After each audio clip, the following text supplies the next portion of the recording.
Le ministre en charge des postes et des télécommunications, Léon Juste Ibombo, a pris part le 22 juin par visioconférence à la séance de travail des experts des États membres de la communauté économique des États de l'Afrique centrale, dédiée à l'examen des documents de travail relatifs à la tenue de la réunion des ministres en charge des technologies de l'information et de la communication TIC. Suivez.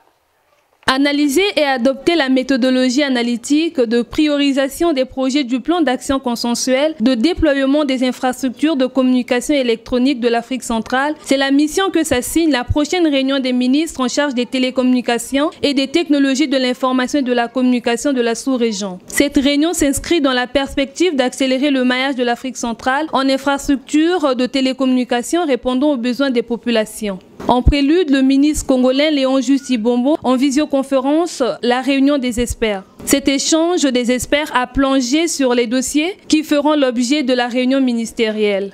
À travers tout ce processus d'adoption, par les hautes instances de notre communauté, notre région s'est dotée d'un cadre de référence consensuel en matière de déploiement des infrastructures d'interconnexion transfrontalières, filaires, large bande et des infrastructures sous-tendant l'économie numérique.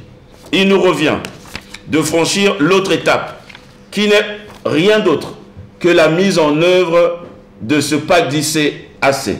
C'est en cela, au cours de vos travaux, il vous est proposé un ordre du jour suivant. La note stratégique sur la priorisation des projets du pacte d'ICAC, la feuille de route 2021 sur la mise en œuvre du pacte d'ICAC, la déclaration des chefs d'État et de gouvernement sur le développement des infrastructures de communications électroniques en Afrique centrale. L'Afrique centrale est résolument engagée à impulser la construction des infrastructures de télécommunications. Au niveau continental, la mise en œuvre du programme de déploiement des infrastructures de l'Afrique centrale est rentrée dans sa deuxième phase avec l'adoption en février 2021 du portefeuille des projets devant constituer le plan d'action prioritaire de programme de développement des infrastructures de l'Afrique pour la décennie 2021-2030, PIDA, PAP 2021-2030. Le processus de sélection des projets s'est inscrit dans la vision de l'Union africaine, dans le cadre de l'agenda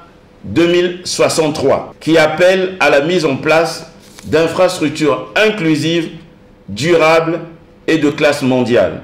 Cette vision de l'Union africaine s'est traduite par l'adoption de l'approche du corridor intégré comme approche de développement des infrastructures en Afrique. Les projets ainsi planifiés sur la base de cette approche du corridor intégré doivent mettre l'homme au centre des préoccupations en renforçant la sélection des projets sensibles aux dimensions de l'intégration régionale, de l'impact économique et financier, de l'inclusion et de la durabilité.